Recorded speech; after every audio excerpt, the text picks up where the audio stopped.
Ce soir d'automne 1979, au deuxième étage d'une barre d'immeuble de Creil, toute la famille Faïd est réunie devant le poste de télévision.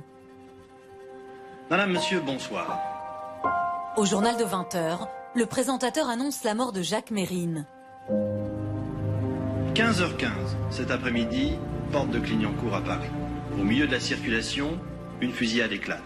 Une voiture grise s'immobilise, criblée de balles. À l'intérieur, tué net, Jacques Mérine et sa... Après 1 an et demi de cavale, l'insolent gangster, vedette des médias, vient d'être abattu par la police, porte de Clignancourt. Encore de Jacques Mérine, nous avons relevé 19 impacts de balles sur le pare-brise de la voiture. Les inspecteurs qui le suivaient depuis plusieurs jours n'ont rien laissé au hasard. Oui, rien n'avait été laissé au hasard cet après-midi. Redouane Faïd n'a alors que 7 ans. Le petit garçon est hypnotisé par ces images. Fasciné par le voyou et son parcours criminel, braquage, kidnapping, évasion. On a le petit Redouane, qui est tout petit, mais qui participe justement à cette vision. C'est-à-dire à celle où on affiche un trophée, on montre que la police est capable de mettre un terme à la progression d'un criminel. C'est un choc.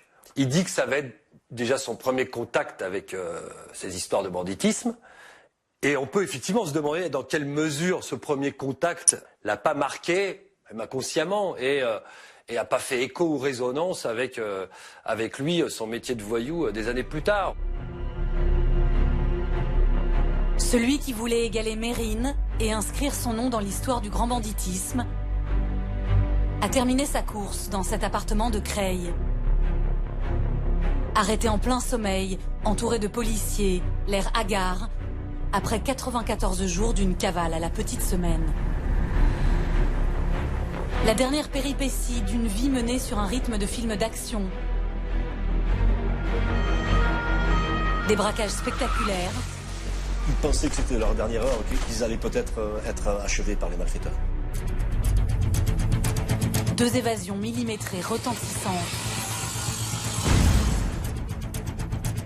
Je vois les gars arriver, ils sont posés sur le dos de mer. Cagoule, pantalon de militaire, voilà. Un braqueur compulsif aux multiples visages, de la violence.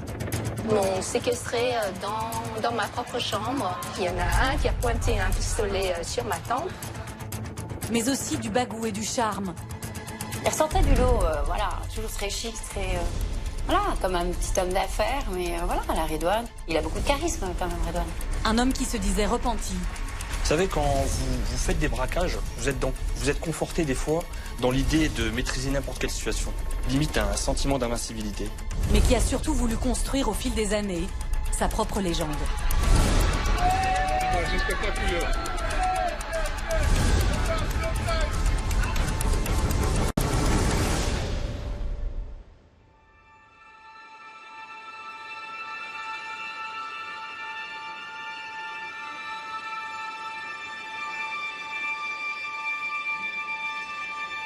Les racines de Redouane Faïd, son fief, se trouvent ici, au cœur du plateau de Creil. Il naît en 1972 et grandit dans cette cité familiale de l'Oise. Des grands ensembles, à l'époque en pleine campagne.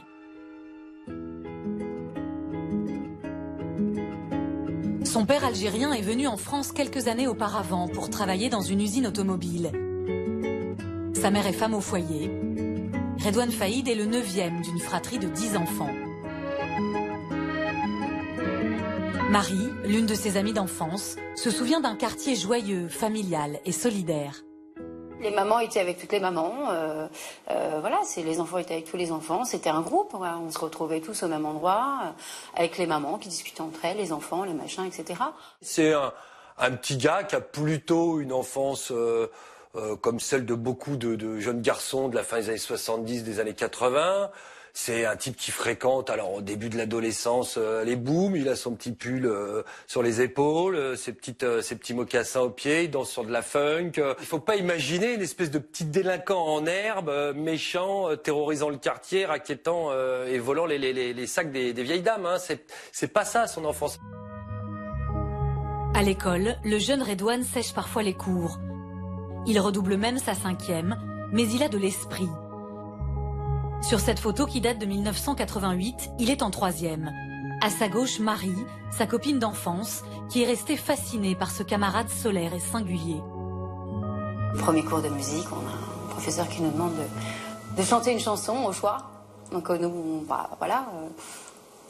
on va sortir une chanson en anglais, parce qu'on a envie de chanter en anglais à la Whitney Houston. Et non, mais Redouane est arrivé et contre toute attente, il nous a chanté la Marseillaise. Et c'était génial. C'était vraiment génial. Personne s'est moqué de lui? Pas du tout. Au contraire, on l'a applaudi très fort parce que c'était vraiment... en plus, il la connaissait par cœur. Donc c'était génial. Un camarade jovial, un élève attachant côté pile. Mais Redouane Faïd a déjà une face plus sombre. Il mène en parallèle une vie de chapardeur.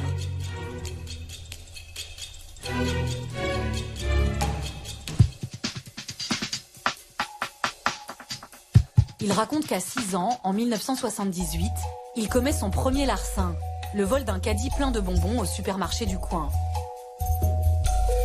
Pendant 10 ans, il multiplie les petits cambriolages, mais ne se retrouve qu'une seule fois en garde à vue pour un vol de basket dans un entrepôt.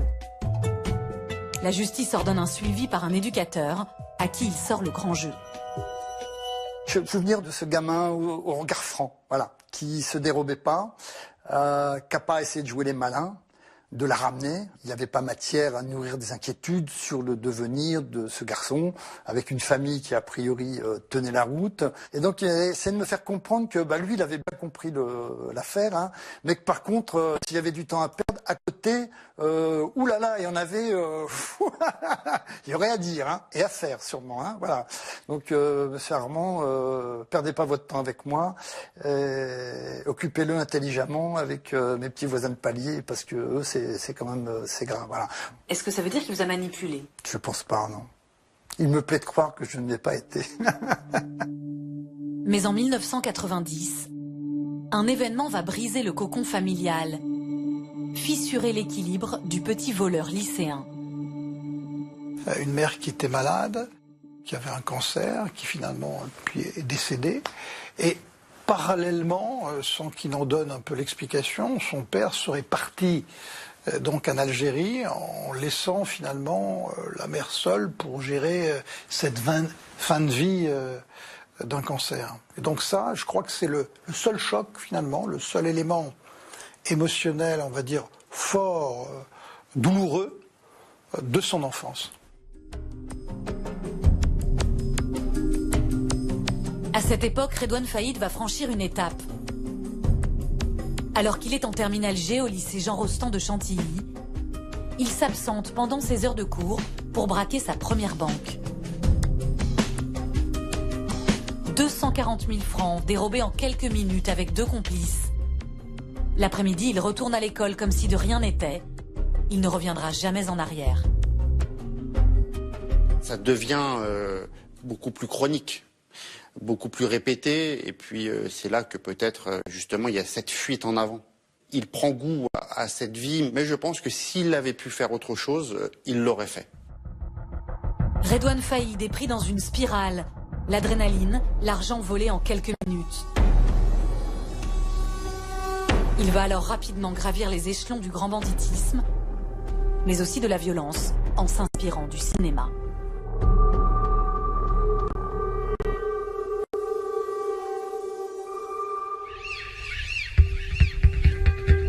Bercé par Midnight Express, Réservoir Dog, les films cultes des années 90, Redouane Faïd passe ses samedis dans les salles sombres de Creil. Il a, si vous voulez, l'aspiration du milieu traditionnel, c'est-à-dire commettre des braquages. Le milieu habituel, parisien, lyonnais, marseillais et corse. Mais il n'a pas le savoir-faire.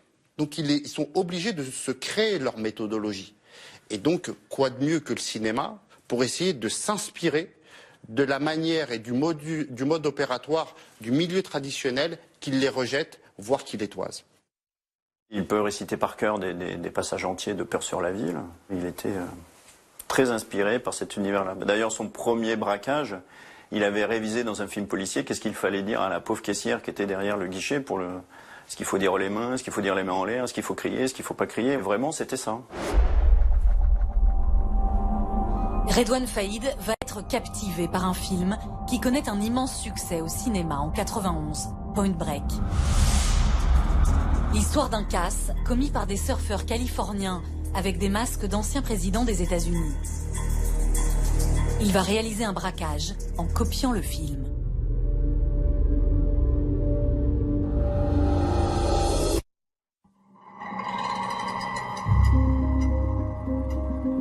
Le 20 décembre 95, dans ce quartier cossu et pavillonnaire de Creil, les lumières scintillent. Il est 19h45. Le directeur de l'agence BNP et sa femme viennent de rentrer du travail et retrouvent leurs 4 enfants. C'est un soir du mois de décembre, on est pratiquement à la veille de Noël. Sonne à la porte une personne qui s'avère être le Père Noël. C'est le Père Noël avec un pistolet automatique. Il dit « Je viens pour l'argent de la banque ». À côté du braqueur déguisé en Père Noël, Redouane Faïd, grimé pour ne pas qu'on le reconnaisse, un masque de Raymond Barre à la main. Redouane Faïd rentre donc une arme à la main et braque l'ensemble de la famille. Cette prise d'otage va durer de 19h le soir jusqu'à 9h30 le lendemain matin. Ils sont 6 ou 7, tous armés, tous avec des pistolets automatiques, tous masqués dans une ambiance absolument de terreur. Les braqueurs s'installent dans le salon. Comme dans Point Break, ils portent tous des masques d'hommes politiques. François Mitterrand tient en joue le père. Édouard Balladur fait le guet dans la cuisine. Et Raymond Barre, Redouane Faïd, tente de maintenir le calme sur un mode presque burlesque. Les malfaiteurs ont poussé le détail jusqu'à amener des friandises pour les enfants.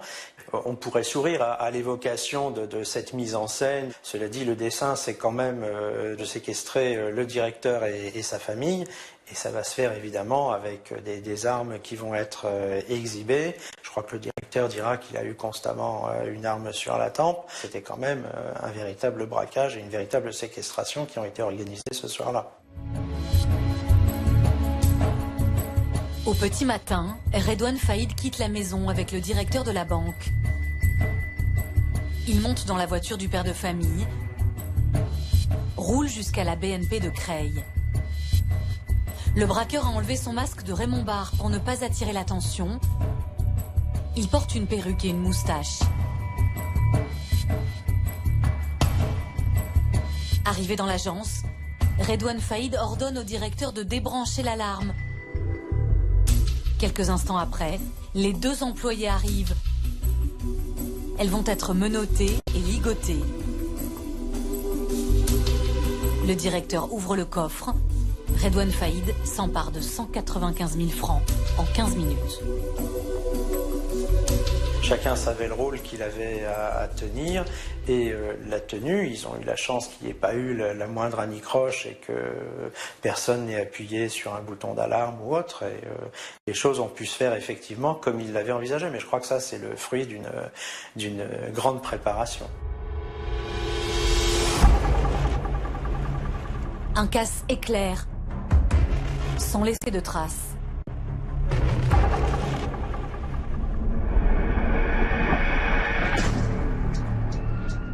Redouane Faïd devient braco-dépendant.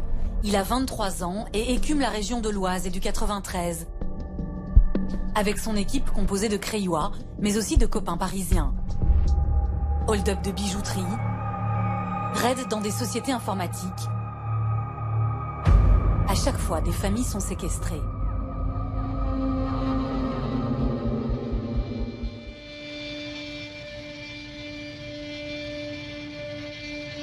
Nous avons pu parler avec toutes ces anciennes victimes. Alice est la seule qui ait accepté de témoigner. Elle nous a demandé de ne pas montrer son visage. En 1996, elle est alors directrice financière d'une entreprise informatique dont le coffre-fort est convoité par le braqueur. Alors qu'elle rentre chez elle, elle est plaquée au sol puis enfermée dans son appartement toute une nuit avec ses parents et ses frères et sœurs. Ils m'ont séquestrée dans ma propre chambre. Il y en a un qui a pointé un pistolet sur ma tempe. Et mes parents, effectivement, ont été ligotés. Ils voulaient bâillonner aussi les parents et ma mère, elle n'a pas voulu. Elle a dit non, j'ai de l'asthme, excusez-moi, j'ai de l'asthme. Et elle était vraiment traumatisée. Et en fin de compte, il y en a un qui effectivement l'a épargnée. Et c'est comme ça qu'elle a pu passer la nuit tranquille. Il faut dire que la nuit était longue. L'opération est menée par au moins 3 hommes dirigés par Redouane Faïd. Elle décide de leur obéir pour éviter tout dérapage. La seule peur que j'avais, c'était pour mes parents. Qu'ils fassent attention à mes parents. Je demandais s'ils avaient de l'eau, s'ils dormaient bien. Je me rappelle demander souvent aller aux toilettes. Et effectivement, dans les toilettes, c'était une espèce d'échappatoire. Au moins, dans ce lieu-là, j'étais bien tranquille. Et puis, je pouvais effectivement extériorer un peu ma peur. Mais devant eux, je gardais la tête. Voilà. 20 ans après, elle reste marquée par les souvenirs de cette nuit d'otage. Ça reste des séquelles. Parce que quand on vous plaque au sol, je ne sais pas combien de kilos qui vous plaquent au sol. Donc là, effectivement, qu'il y a quelqu'un qui arrive très très très vite derrière moi, et effectivement, là, ça y est, je me mets en garde, quoi.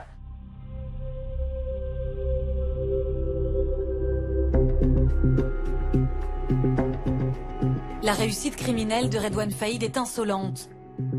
Sans être inquiété, il dérobe à chaque braquage plusieurs centaines de milliers de francs.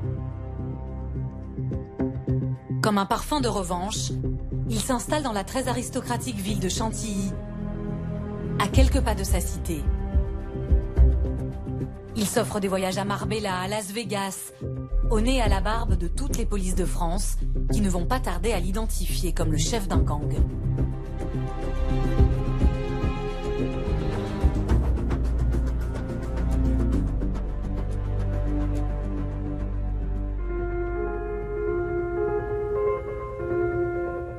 Sur le bureau de la police judiciaire de Creil, entre 95 et 98, les dossiers de braquage s'accumulent. Du jamais vu pour un petit commissariat. Les journalistes locaux surnomment l'équipe le gang des saucissonneurs. Les enquêteurs sont convaincus d'avoir affaire à un noyau de délinquants inconnus des fichiers. Philippe Pion est alors le patron de l'enquête. On se rend compte qu'il y a quelque chose de local. Il y a eu des surveillances localement, il y a des gens qui connaissent très bien l'agence de la BNP. On s'est aperçu effectivement qu'on avait une belle équipe de malfaiteurs chez nous, ce qui était rare, parce que la plupart du temps, elle venait de l'extérieur. Et là, on se disait, elle est chez nous, et on a découvert tous ces gens à notre porte, dont Redouane Faïd. Grâce à des écoutes et des surveillances, le nom de Redouane Faïd finit par sortir du chapeau. On le surnomme la terreur du plateau de Creil à l'époque. Il est parfaitement connu et identifié de tous les policiers qui travaillent dans ce secteur-là. La PJ de Creil, mais aussi la brigade de répression du banditisme commence à le chercher. Un jeu du chat et de la souris qui durera des années va alors se mettre en place. C'est quelqu'un qui n'a jamais négligé la police, qui considère la police sans doute comme l'ennemi, le rival, mais qui a étudié ce rival et cet ennemi de telle façon qu'il se considère un peu comme leur égal. Il était capable de se coller à un endroit, je ne sais pas, je dirais à proximité par exemple du Quai des Orfèvres à l'époque, pour identifier les visages de ceux qui allaient à un moment donné se retrouver en filature derrière lui de manière à les démasquer. Redouane Faïd parvient à les semer pendant 3 ans. Il vit entre Israël, l'Algérie et la France. Mais sa mégalomanie, son goût du risque, vont finir par le faire chuter. Il veut s'attaquer à un fourgon blindé, un rite de passage pour devenir un seigneur du braquage. Il va établir un scénario, là encore grâce au cinéma. Hit, l'œuvre de Michael Mann, doit lui permettre d'atteindre le Graal.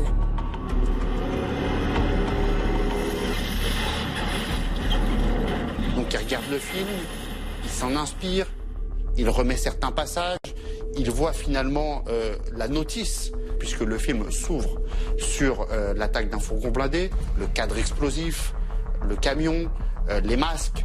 Qui vont mettre en pratique cette technique. Là, c'est pour ça que c'est une opération de guerre militaire. Vous avez des gens avec des gilets pare-balles qui sont armés, souvent des anciens militaires, des anciens légionnaires. On n'est pas dans une banque avec 3 caissières et 2 petits employés qui vont lever les mains ou au mieux appuyer sur un bouton pour appeler le commissariat du coin. Il va préparer minutieusement l'attaque pendant des semaines.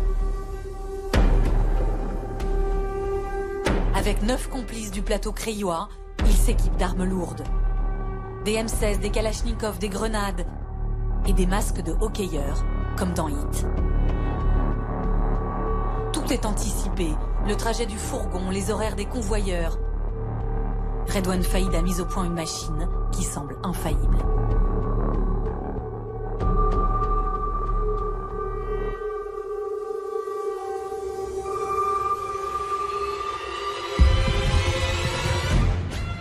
Le 3 juillet 1997, il est 20h dans une petite rue de Villepinte en banlieue parisienne. Un fourgon de la société Ardial se rend au dépôt. Sur la droite, Redouane Faïd, au volant d'une Safrane Bordeaux, percute la roue avant gauche du fourgon pour l'immobiliser. Le véhicule est pris en étau. Immédiatement, les convoyeurs comprennent qu'ils font l'objet d'une attaque. Les malfaiteurs descendent des véhicules avec des masques de hockeyeurs. Un des malfaiteurs, qui est censé être Redouane Faïd, va à l'avant du fourgon et montre aux convoyeurs une substance gélatineuse. Et ils ont tous compris que ce sont des explosifs. Quand ils voient ce malfaiteur avec les explosifs, on va griller dans le camion. Ils pensaient que c'était leur dernière heure, qu'ils allaient peut-être être achevés par les malfaiteurs. Ils sont jetés au sol, quasiment, au pied du fourgon. Et les malfaiteurs vont dérober des sacs de billets. Grande assurance, grande détermination et une volonté à tout prix d'ouvrir ce fourgon pour récupérer le butin. À l'intérieur, le magot est beaucoup plus important que prévu. Les braqueurs croulent sous des dizaines et des dizaines de sacs qu'il faut décharger. L'opération prend trop de temps. Ne voyant pas le fourgon rentrer au dépôt, la société de convoyage donne l'alerte. La police arrive au bout de 4 minutes. S'ensuit un échange de coups de feu. Les malfaiteurs vont repartir avec 2 700 000 francs, mais l'un d'entre eux est blessé à l'épaule. La police scientifique va venir inspecter ces véhicules, et dans ces véhicules, on va trouver un cheveu de Faïd Redouane. ADN et des traces de sang au sol, traces de sang, ADN, Faïd Redouane. On a la certitude que Faïd Redouane a participé à ce braquage. C'est la première fois que Redouane Faïd laisse une trace. Une preuve formelle de sa présence. Mais il va falloir 18 mois avant de l'arrêter.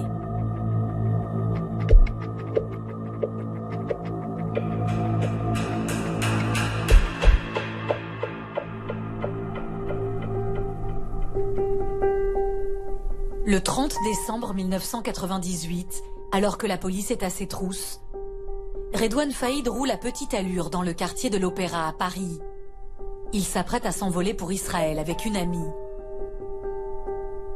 Le braqueur, âgé alors de 26 ans, s'est procuré des papiers avec une fausse identité. Pour les obtenir, il a fait une demande officielle de passeport à la préfecture de Seine-et-Marne, au nom d'un certain Jean-Philippe Mazot.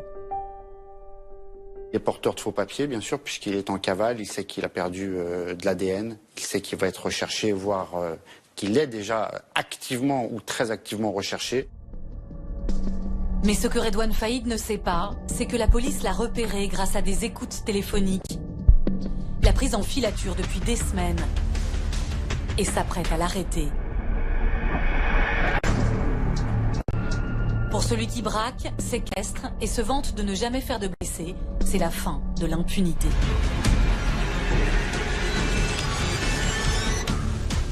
C'est quelqu'un qui a choisi sa vie. Il a choisi sa vie avec les conséquences. Et il ne se plaint pas. Il sait ce qu'il a fait, il sait ce qu'il n'a pas fait aussi. Mais dans ce qu'il a fait, il en connaît le prix à payer.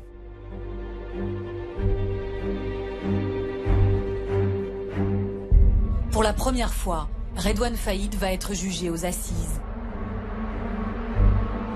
À 29 ans, il comparaît pour plusieurs braquages avec séquestration, ainsi que pour l'attaque du fourgon blindé de Villepinte.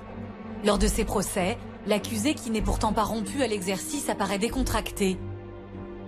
À chaque fois, il essaye la séduction, l'empathie et l'humour.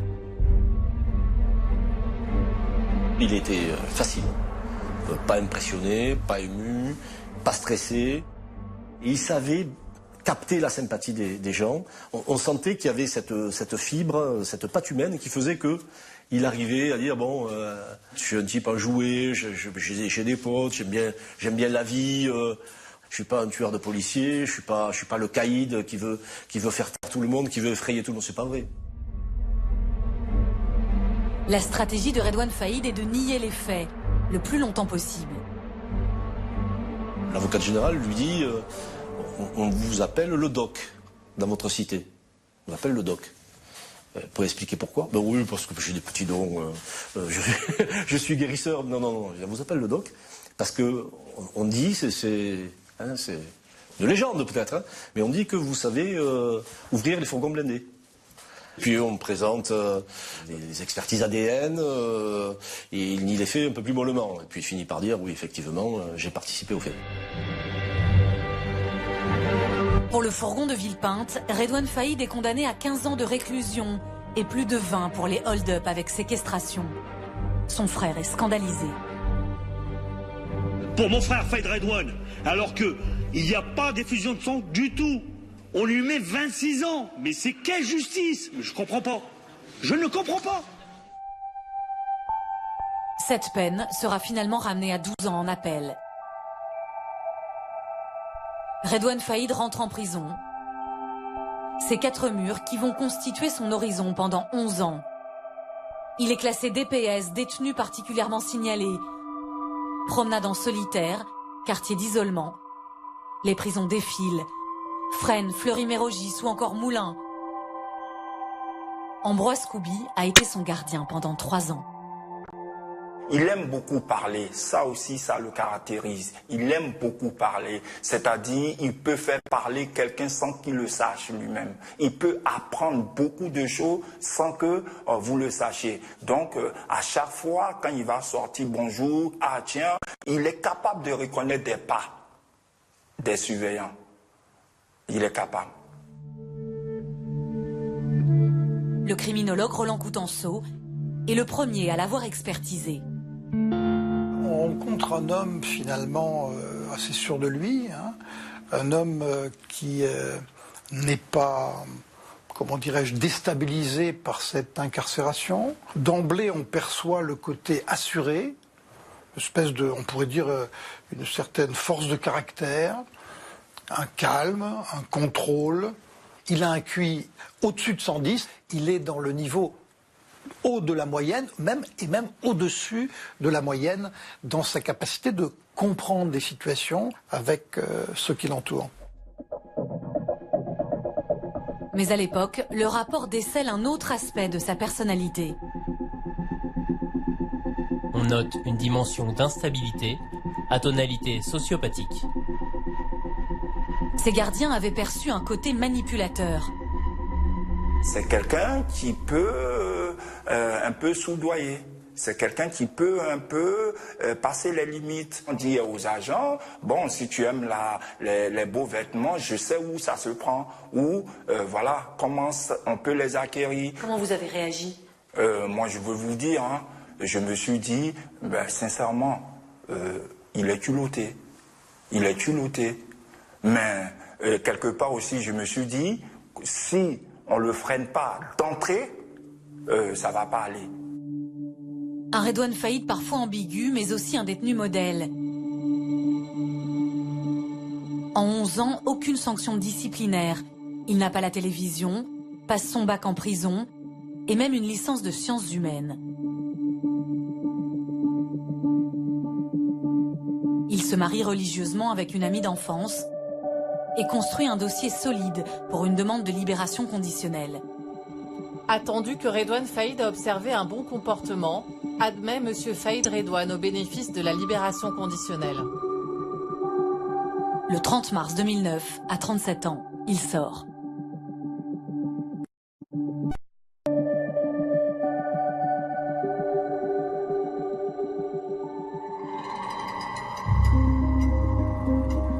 Redouane Faïd semble métamorphosé.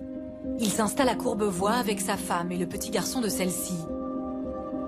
Se découvre pour la première fois une vie de bonheur simple.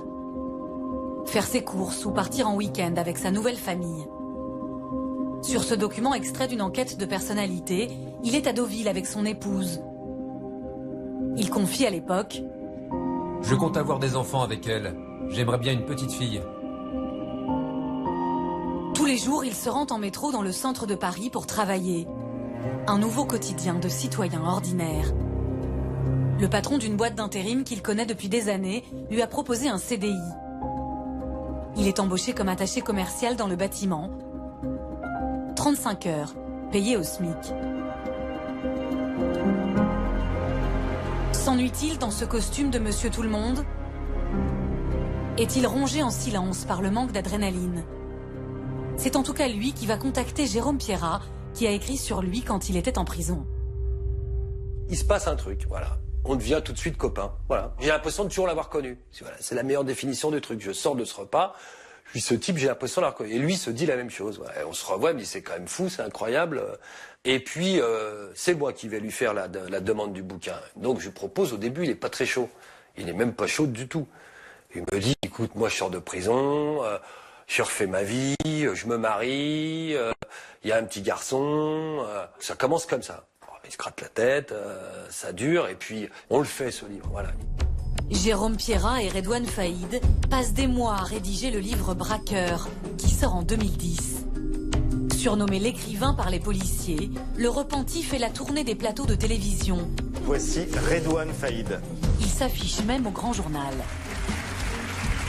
Aujourd'hui, vous avez démarré une nouvelle vie. Ça n'a pas été évident parce que j'ai dû rentrer dans un commissariat de police pour demander une déclaration de perte. D'habitude, quand je rentre dans un commissariat de police, je rentre avec les menottes, avec le panier de salade. Je voudrais savoir si vous regrettez cette période. Personnellement, moi, je regrette cette période. Bon, on peut pas, il y a la machine à remonter le temps, elle n'existe pas, on peut pas revenir derrière. C'était à refaire, je le referai pas. Bon, maintenant, j'ai eu un itinéraire. Vous savez, quand vous faites des braquages, vous êtes conforté des fois dans l'idée de maîtriser n'importe quelle situation. Limite un sentiment d'invincibilité. On va tourner la page, et puis maintenant, c'est mieux comme ça. Redouane Faïd croit-il à ses propres paroles, à ce nouveau jeu des spotlights et de la notoriété?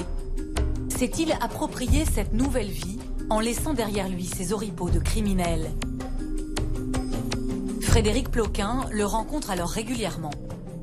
J'ai pas été dupe un instant du fait que cet homme continuait à être un gangster actif. D'ailleurs, ça se voyait. Je pense qu'il m'a quasiment expliqué qu'il était en train de se construire une image sans vraiment me cacher qu'il continuait à être un voyou.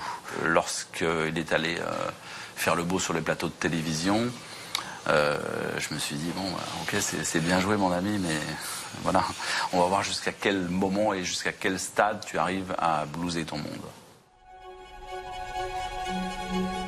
De leur côté, les policiers, ceux qui ont traqué le braqueur pendant des années, découvrent incrédules à la télévision un homme nouveau.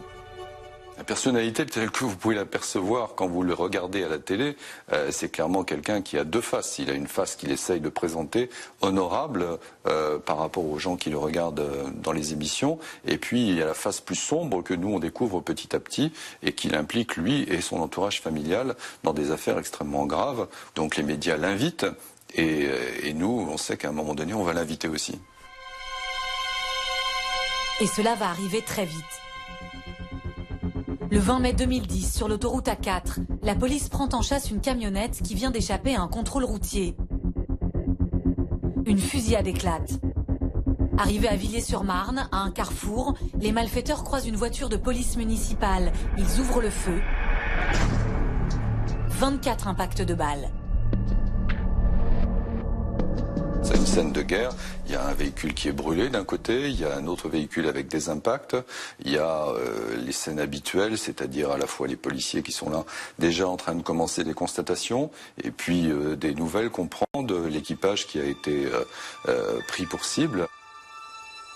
Aurélie Fouquet, une jeune policière de 26 ans, a perdu connaissance. Elle a reçu 2 balles dans la nuque. Sa mère, Elisabeth, se précipite à l'hôpital Henri Mondor de Créteil, où elle vient d'être transférée. L'équipe médicale nous dit voilà, il y a eu un arrêt cardiaque, c'est déjà le 3e. On ne sait pas si on pourra le réanimer à nouveau. Et là, je me dis, c'est pas possible. C'est dans ma tête, je veux pas l'entendre, quoi. Et lorsqu'effectivement, ils vont nous rappeler en disant, ben voilà, c'est désolé, j'aurais juste dit, c'est là moi encore un petit peu, quoi, juste un petit peu. L'émotion est immense dans tout le pays, d'autant qu'Aurélie Fouquet laisse un petit garçon de 14 mois. Il pleurait dans son sommeil. Pourtant, on était nombreux autour de lui à essayer de jouer avec, de malgré tout mettre de la musique, sourire, danser avec lui pour essayer de lui apporter. Mais il se mettait derrière la porte, il attendait sa maman, il prenait les photos de sa maman, il les embrassait, ou alors il les prenait, il les jetait. Ça a été terrible. Pour la police, l'attaque est signée. Elle porte la marque de Redouane Faïd, le caïd au remords très médiatique. Leur enquête les mène à l'entourage créillois du repenti. Ils sont persuadés que ce jour-là sur la 4, le commando s'apprêtait à commettre un braquage. Ils interpellent plusieurs personnes. Le jour où il y a le coup de filet de la police dans l'affaire d'Aurélie Fouquet, je crois qu'il y a une trentaine de personnes qui sont interpellées, il en manque un, c'est lui. Le soir même, il m'appelle en disant, écoute Jérôme, voilà, je me suis barré, je suis pas coupable, je t'appelle, il sait qu'on est écouté, donc il fait passer le message aussi aux gens en disant, et il dit je me rendrai pas, enfin je veux pas me rendre parce que ils vont me flinguer. Le braqueur finit par être arrêté. Il passe les 5 semaines de son procès à se dire innocent, mais il apparaît tourmenté et anxieux. C'est quelqu'un que j'ai entendu hurler un matin avant l'audience, hurler de colère, injurier tout le monde parce que on avait interdit aux accusés de monter avec des barres de céréales dans la cour d'assises. On sent qu'il est bouillonnant et qu'il ne faudrait pas grand-chose pour le faire exploser. Il n'est pas reconnu coupable d'avoir tiré sur la policière, mais il est condamné à 25 ans de réclusion criminelle comme instigateur de l'opération. Ce retour à la case prison signe l'échec d'une rédemption qu'il avait patiemment construite. Germe alors dans sa tête une idée fixe.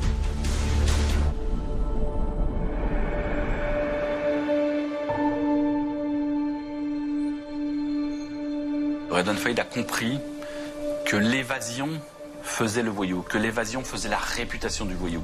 Et je ne sais combien de fois, moi, à table, quand on était en train de déjeuner, il prenait mon carnet de notes et il me faisait des croquis de telle ou telle centrale, de telle ou telle maison d'arrêt. Je me disais qu'effectivement, c'était quelqu'un qui mettait énormément de soins, d'énergie à la préparation de ce genre d'opération. On voit qu'il y a peu de gens qui arrivent à sortir de prison, parce que les prisons sont de plus en plus sécurisées. Donc, il faut, pour s'évader, quand même, avoir une certaine intelligence ou un coup d'avance. En 2013, le braqueur est incarcéré à Sequedin, près de Lille. Une maison d'arrêt toute récente, présentée comme une prison modèle, une forteresse. Personne ne s'en est jamais évadé.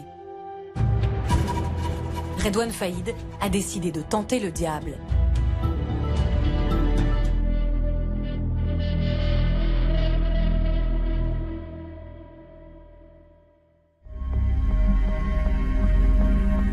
Nous nous sommes procuré ces vidéos qui n'ont jamais été diffusées. Elles proviennent des caméras de surveillance de la prison de Sequedin. Il est 8 h du matin, ce 13 avril 2013. Redouane Faïd sort de sa cellule, dans ses mains un sac de linge sale. Il a rendez-vous au parloir avec son frère. Devant le portique de sécurité, il sort une arme de son sac et braque une surveillante. lui dit « Couche-toi, couche-toi, j'ai un flingue !» Il passe le portique, entre dans la salle d'attente du parloir et prend en otage 3 autres gardiens.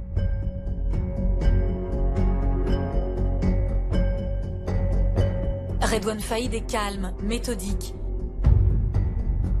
Son pistolet est attaché à son cou par un lacet pour lui laisser les mains libres.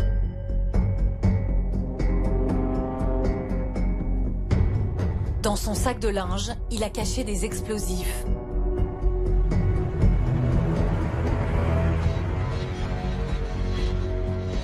Il les dispose sur le verrou,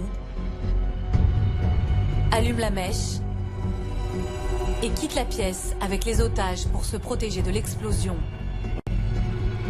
Dehors, des surveillants ont vu de la fumée. Ils s'enfuient pour se mettre à l'abri.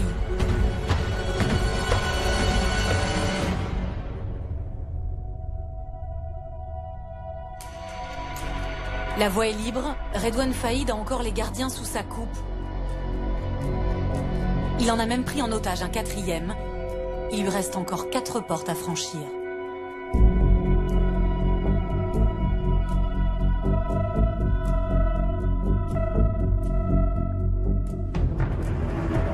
Il se retrouve maintenant à l'entrée principale. Pour éviter d'être visé par les miradors, le seul endroit où les surveillants sont armés, il s'entoure des gardiens terrorisés, s'en sert comme bouclier humain. Après plusieurs tentatives, l'avant-dernière porte finit par céder.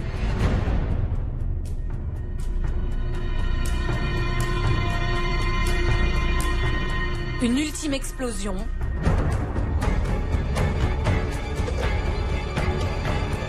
Redouane Faïd franchit l'entrée. Il est libre. L'opération a duré 20 minutes. Comment s'est-il procuré les explosifs? La question est encore en suspens. Il part ensuite en cavale en Île-de-France. Erre d'hôtel en hôtel pendant 46 jours. Le 29 mai 2013, il est arrêté en pleine nuit dans une chambre de motel à Ponto-Combo, en banlieue parisienne.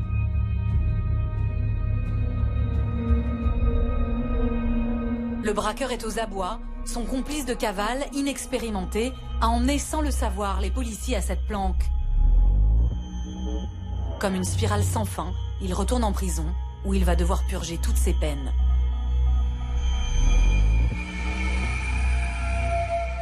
Son état d'esprit, je pense, s'est aggravé. On sait désormais que provisoirement, il doit exécuter 53 années de prison. Donc, coûte que coûte, mort pour mort, je pense qu'il s'est dit il faut que je retrouve ma liberté. Redouane Faïd change régulièrement de lieu de détention. Il va pourtant imaginer une nouvelle évasion. Cela devient une obsession. Il a le goût du spectaculaire, il aime qu'on parle de lui, il a un ego surdimensionné. Ils ont ce côté, moi je les compare toujours à des joueurs de casino. Ils sont toujours sûrs que le coup d'après, ça sera la bonne martingale. Il me dit qu'il va s'évader parce qu'il appelait sa Ligue des Champions, qu'il va réussir à s'évader. Et quand il me parle d'évasion, là, je suis convaincu que c'est complètement, qu'il est fou, que c'est complètement impossible.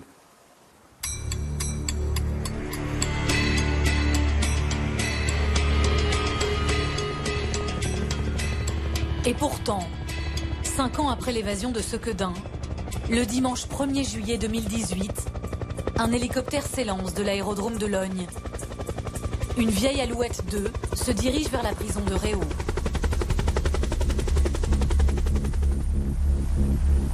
À 11h18, l'appareil franchit les murs d'enceinte en direction de la cour d'honneur.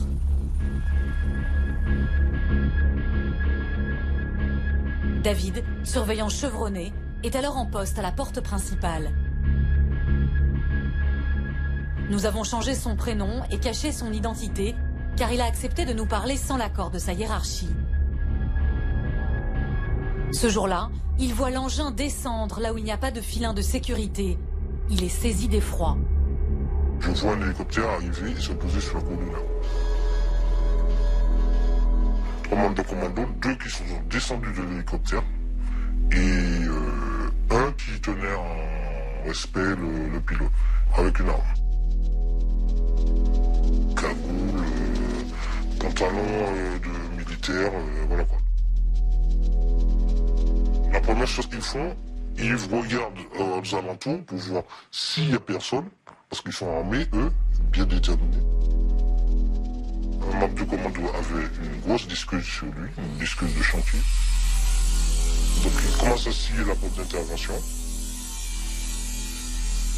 Et les 2 membres du commando rentrent au niveau du parloir. Et là, je vois plus rien. Je me suis dit que c'est l'évasion de Redouane Faïd. Il avait toujours dit durant toute sa détention qu'il allait s'évader. À l'intérieur, c'est jour de parloir. Redouane Faïd a rendez-vous avec son frère. Le commando progresse dans sa direction. Il va scier 3 portes successives. Raphaël, surveillant dont nous avons aussi changé l'identité, se trouve alors à quelques mètres de Redouane Faïd. Comme il n'est pas armé, avec plusieurs collègues, il décide de se cacher.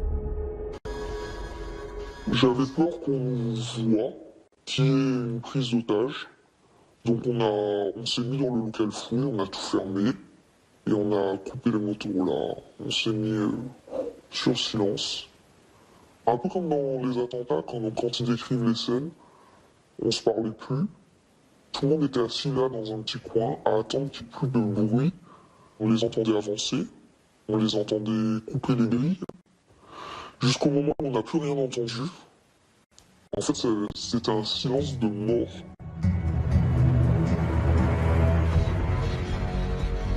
Les 2 hommes du commando viennent de récupérer Redouane Faïd. Ils disposent du plan de la prison. Ils n'ont plus que quelques couloirs à franchir.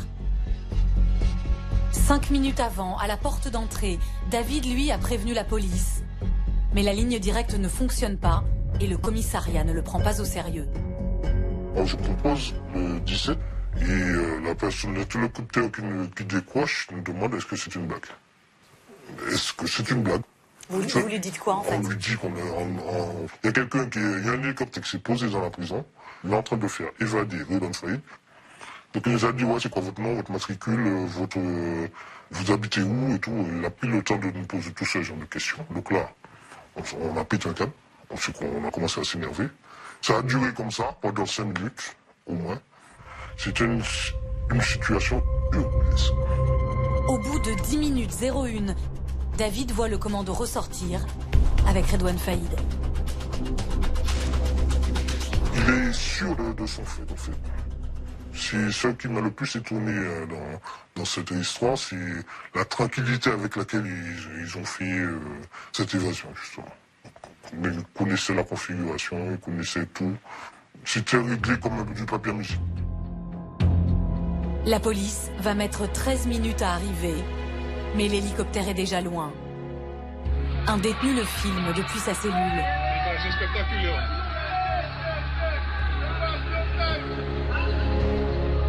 Et ouais.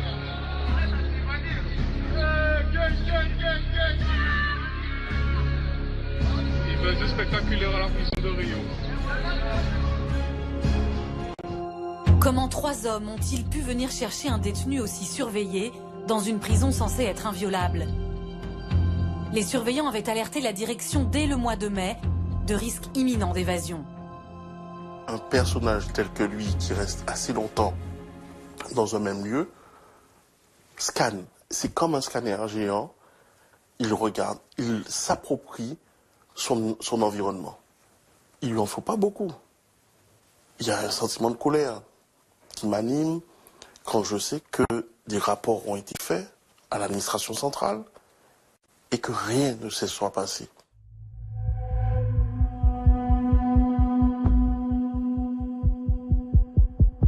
Redouane Faïd devait être transféré en septembre, mais le braqueur a disparu.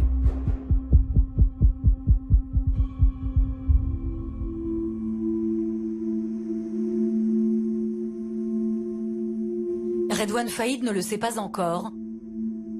Mais sa cavale va durer 94 jours.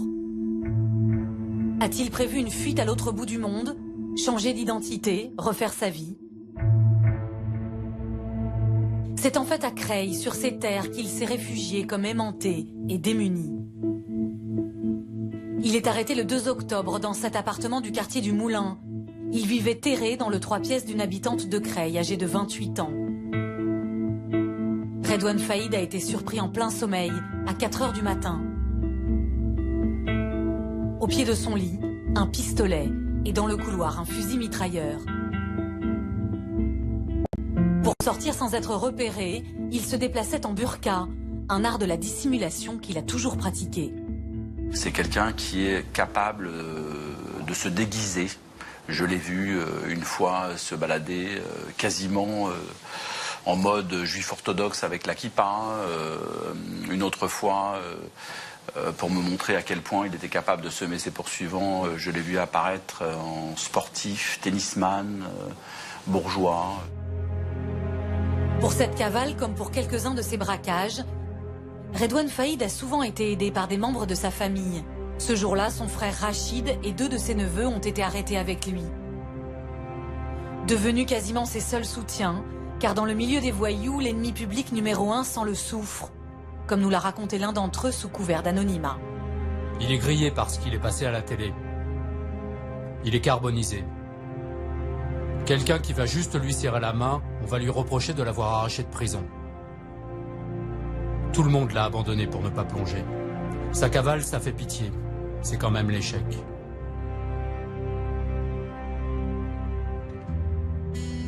Redouane Faïd est retourné en prison. Il a été incarcéré à Vendin-le-Vieil. Il circule désormais menotté. 4 gardiens sont chargés de le surveiller. Des moyens exceptionnels pour empêcher une nouvelle évasion. Mais pour ceux qui connaissent intimement le braqueur, génie de la fuite et de la ruse, personne ne pourra l'empêcher d'y penser inlassablement.